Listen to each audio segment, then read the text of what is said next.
Have you ever experienced something so strange, so inexplicable, it made your skin crawl? Well, let me tell you a little story about an evening that was anything but ordinary. Picture this. It's a quiet night, not a whisper outside, just the kind of tranquility that wraps around you like a warm blanket. That's me, at home, all by my lonesome, relishing the peace and the stillness of the night. The only source of light in the room was the soft, mellow glow of the moon trickling in through the window, casting long, eerie shadows that flickered and danced off the walls. Now, I'm no stranger to spending evenings alone, but this night, something felt different. Something felt off. Suddenly, out of the blue, the silence was shattered by a soft hum. My eyes darted towards the sound, and there it was, my old television flickering to life on its own. Now, mind you, this television was off, as silent and still as a tomb just a moment ago, and here it was, bursting with static, alive and buzzing. My heart started pounding in my chest like a sledgehammer. I rushed over, trying to switch it off, but the darn thing just wouldn't respond. The remote, the power button, nothing seemed to work. It was as if the television had a mind of its own, like it was possessed. My breath hitched, my palms were sweaty, and I could feel the chill creeping up my spine. And then, the unthinkable happened. The television started showing footage of something horrifying. There it was, in grainy black and white, an event that should have been impossible to capture on film. I squinted at the screen, my brain trying to make sense of the flickering images. The scene was a bustling city street, the kind you might see in a silent film from the early 20th century. Horse-drawn carriages clattered down the cobblestone road. Men in top hats and women in long skirts hurried along the sidewalks, their faces blurred by the poor quality of the footage. But then, the unthinkable happened. The ground beneath the people started to shake, buildings crumbled, and a cloud of dust filled the air. It was an earthquake, a devastating one at that. But it wasn't just any earthquake. It was the Great San Francisco earthquake of 1906, a disaster that occurred decades before the invention of television or film. My heart pounded in my chest as I watched the scene unfold. The screams of the people, silent in the footage, echoed in my mind.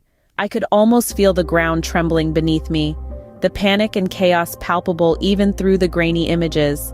I looked away from the screen, my breath coming in short, quick gasps.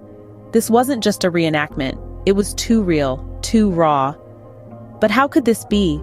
How could a disaster from the distant past, one that happened long before the technology existed to record it, appear on my television screen? It was like a ghost had reached out from the past and grabbed hold of the present, refusing to let go. The images flickered and danced in my mind, a silent film that was anything but silent. The fear, the horror, the devastation. It all felt so real, so tangible. I was frozen in fear, unable to comprehend what I was witnessing. The footage played on, a macabre dance of destruction and despair, a piece of history that should have been impossible to record. Yet, there it was, playing on my television screen in grainy black and white, a chilling reminder of the power and unpredictability of nature. How could this possibly be? I had to find answers. This mystery had consumed me, and the usual calm of my living room was replaced by an insatiable curiosity. I decided to start my research, trying desperately to unravel the enigma of this spectral broadcast. The event depicted on the screen was a tragedy that had occurred decades ago, long before the advent of television. I scoured the internet for any clue, any hint that might shed light on this eerie phenomenon. But the more I dug, the deeper the mystery became. All I found were historical records of the event, devoid of any connection to my television or the inexplicable footage it played.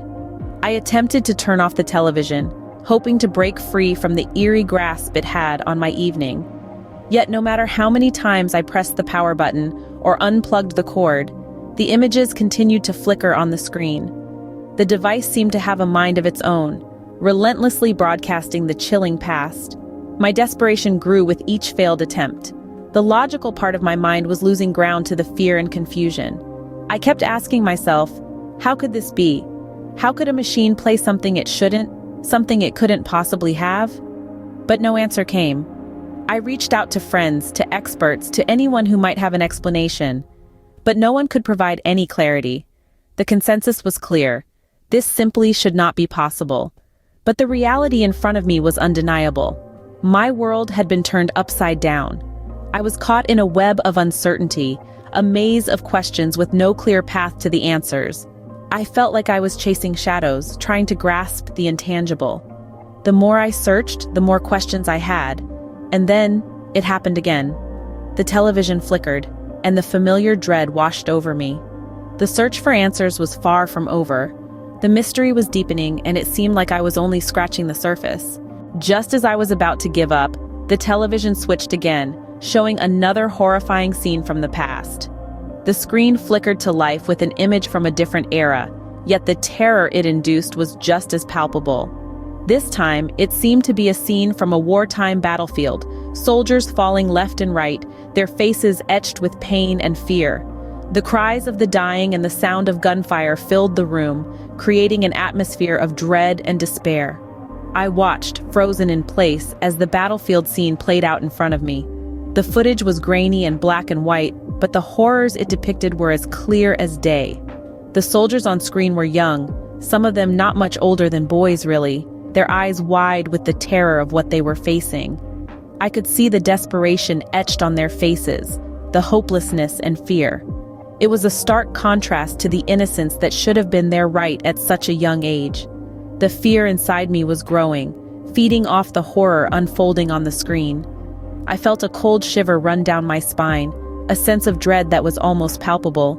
I tried to turn off the television, but it was as if it had a mind of its own, refusing to obey my commands.